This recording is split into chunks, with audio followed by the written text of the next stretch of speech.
Hey boxing fans, Anthony with Bleacher Bums Gaming, and we are going to do a little something different for a project with the recently released Glory Days Boxing Middleweight set. I decided I wanted to do a little career replay, if you will, of the Michigan assassin Stanley Ketchel. And of course, Ketchel, one of the most feared fighters of his time, was middleweight champion in the early part of the 20th century up to his death in 1910 at the age of 24 when he was murdered by a farmhand at the ranch he was staying in preparation for his rematch with heavyweight champion Jack Johnson. And his killer, Walter Dipley, differing stories. One is that Goldie Smith, who was Dipley's common-law wife, had kind of an eye for Ketchel, who again was staying at this ranch to prepare for a proposed rematch with Johnson, and shot him in the back out of jealousy. And the other is that Smith and Dipley perpetuated a robbery scheme that went awry when Dipley shot him again in the back as he sat at the breakfast table. So the stories differ there. Originally, Smith made up a story that Ketchel had raped her, and this was a revenge killing, and that quickly unraveled, and one of two truths came out. But basically, I tend personally to believe it might have been a jealousy killing due to the fact that after he shot Ketchel, Dipley took Ketchel's own pistol and smashed him in the face with it. Which would indicate anger versus more just a robbery of opportunity or a straight shooting with just the sole premise being to rob him. But regardless, however it did occur, history will remember Ketchel as one of the toughest middleweight fighters. He was extremely powerful. 46 of his 49 wins were by knockout, including over light heavyweight champion shortly before his murder, Philadelphia Jack O'Brien, who was a tough man to take out. And of course, his epic four-fight trilogy with Billy Papke, which we discussed in an earlier video, as well as the contest with Johnson, which originally, the only time they met, Johnson, of course, won by a 12th round knockout.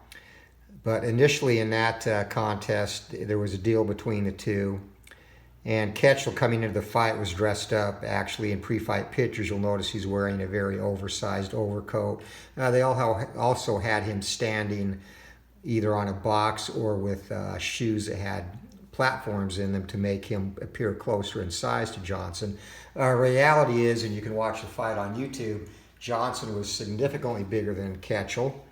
But they did have a deal. They were on friendly terms, and there was a deal that Johnson would carry Ketchel at least 10 rounds. And this, of course, would enable them to make money off of the fight film, which was a very big business in those days, since obviously there was no TV and not everyone could travel to see the fights. So fight films were shown in theaters throughout the country after they occurred on big fights, and enhanced the winnings of both of the fighters as well as the take of the promoter as well. So, of course, in the well-known Johnson fight, Ketchel attempted double-cross Johnson, caught him with a right hand, and dropped him. Johnson immediately got up and knocked Ketchel out with the first punch he threw. And in videos of the fight, you'll see Johnson leaning against the ropes as Ketchel is counted out.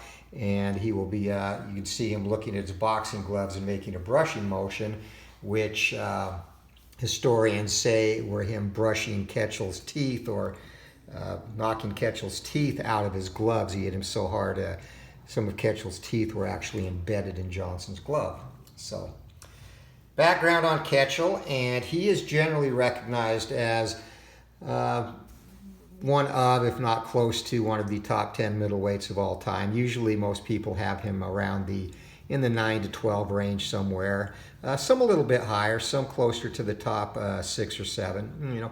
Definitely a skilled fighter, and unfortunately not a lot of film outside of the fourth Papke fight, which was engaged basically close quarters, a lot of clinching, mostly initiated by Papke, as Ketchel had a 2-to-1 edge at the time against Papke, knocking him out, winning a decision, and then Papke had knocked him out once as well.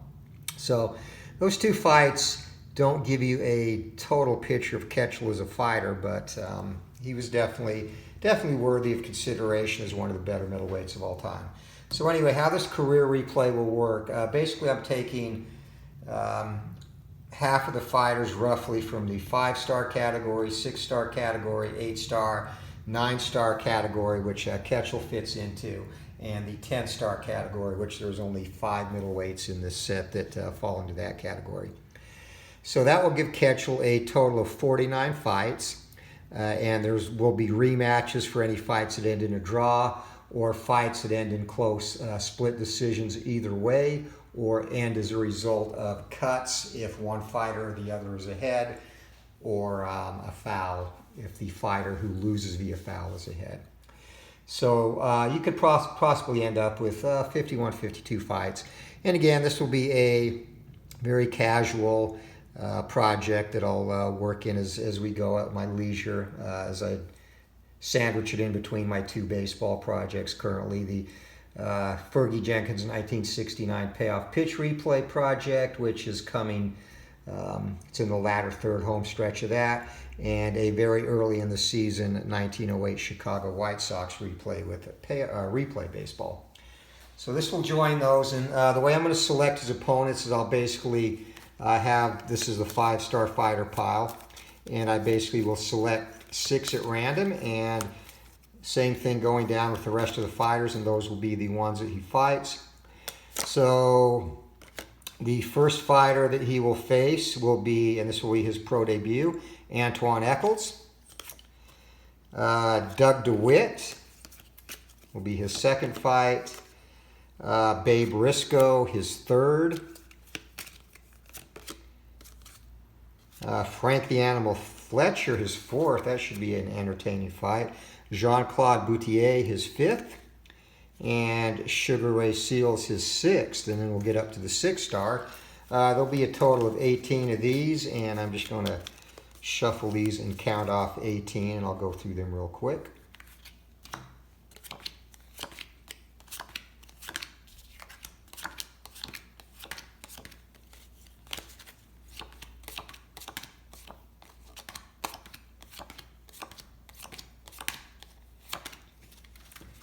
All right, so the 6-star fighters he will face: Corey Spinks, Randy Turpin, Sam Solomon, James the Heat Kinchin, Daniel Jacobs, a current middleweight. That should be interesting. Another one, Billy Joe Saunders from Great Britain, Julio Cesar Green, Julian Jackson. This could be a war. Jackson only a 6-star, but mainly because he had a susceptible chin, but he was a tremendous puncher. Carl Bobo Olsen, one-time middleweight champion. Thomas Tate. Gorilla Jones. This should be another. Jones, for only being a 6-star, is extremely tough. Very tough to knock out. He was never stopped in his career, which spans, as you can see, fights that went to a decision, a total of 154 fights. Iran Barkley, the Blade. That should be another good one. Paul Pender. George LeBlanc, former champion. Ronnie Harris. John the Beast Mugabe. So some good matchups here. Bobby Boogaloo Watts, who holds a win over Hagler. Lamar Parks and Gilberto Ramirez Sanchez. And again, he is a fighter who's a current fighter who's undefeated in 40 fights, but really has not faced any top-notch competition, which is why he got 6 stars. Most of his fights have been in his native Mexico. So some very good matchups in that pile. We haven't even got to the 8 stars yet. There'll be 14 of them.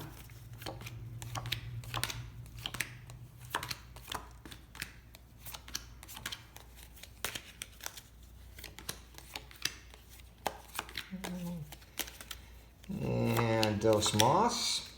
So let's see who his 8-star opponents will be. Frank Klaus, one-time champion. Good matchup for Ketchel, though. Ace Hutkins, another very tough fighter, but should be a very good matchup for Ketchel. Chris Eubank, that'll be interesting. Eubank, a very good defensive fighter. Stevie Collins. And Collins, very underestimated, came along at a time where he just really didn't stand out, but certainly talented fighter. Joey Archer. Benny Briscoe, another one of those tough Philadelphia fighters from the 70s. Freddie Apostoli. Teddy Uros. Kelly Pavlik, the Ghost. So another recent fighter, recently retired, and Pavlik will be a good matchup with Ketchel. The Man of Steel, Tony Zale from the Windy City. Gerald Mcclellan, and another hellacious puncher. Somewhat susceptible chin, not very good defensively, but he could hit, and he's got the Iceman trait, so he's going to add a 1 to Ketchel's chin rate. And Ketchel really doesn't have more than an average chin, so there are some possible roadblocks in his path to the title here. Holman Williams, Mysterious Jeff Smith, another fighter around Ketchel's time period, late 1890s. And his adversary 4 times, and again, you saw these are all just random draws, but Billy Papke will be in there, and that should make for an interesting, possibly 1 or more fights. And finally, up to the 9 stars, and these are fellow 9-star fighters, of which Ketchel is one. And there will be a total of 8 of them.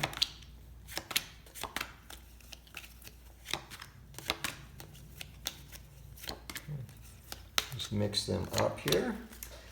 So of the 9 stars, Ketchel will face Canelo Saul Alvarez, obviously current middleweight champion, so that's an interesting matchup.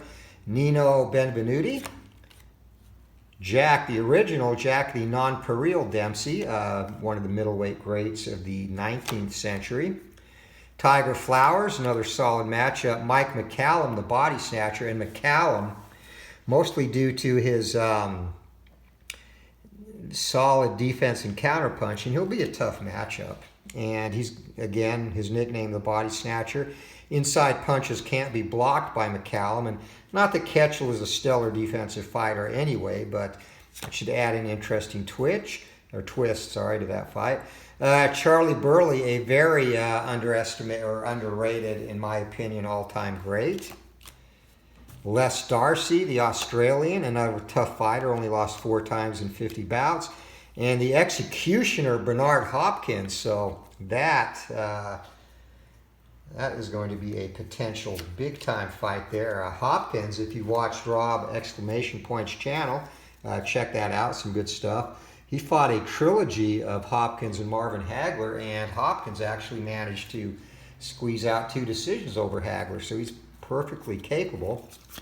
Now, of the 5 stars, there will be 3 of these, and if Ketchel is worthy by the time he gets to them, these will be the guys that he fights for the title. Actually, probably one of the 9 stars will be his first title fight. These could be challengers. So there'll be a total of 3 of them. And the 10 stars that he will face, who, again, rated better than him. Harry Greb, the Pittsburgh Windmill. That should be definitely an action-packed fight. Marvelous Marvin Hagler, the aforementioned. And last but not least, Sugar Ray Robinson, the original Sugar Ray. So we'll kind of stack those the way I would rate them, which was Robinson ahead of Hagler and then Greb. So those will be his 49 opponents, and this should be fun. Again, it'll be a very casual project, which will probably play out over a few months, obviously. A couple. And again, rating, I'm going to start rating the welterweight sets actually before the holidays. I haven't picked out the 100 welterweights I'm going to do yet, but working on that, and then I'll start rating those before the holidays. So I'll squeeze this in amongst all the other stuff that I have going. But just thought this would be fun to do a little full replay. And Stanley Ketchel, one of my favorite middleweights, and a very interesting story. And again, had a grand total of 57 fights by the age of 24, and he probably obviously had, I would say, at least another 8 to 10 years of career ahead of him in the ring. So who knows what would have happened if he'd lived out his life and fought his remaining years. He was only in his prime, actually really just entering his prime at the age of 24 when his life was cut short. So that will be the Stanley Ketchel replay. 50 fighters including Ketchel, 49 opponents, and we'll get that started in the next couple of days. Hopefully you'll enjoy that. And until next time, keep rolling for that knockout, and we'll see you later.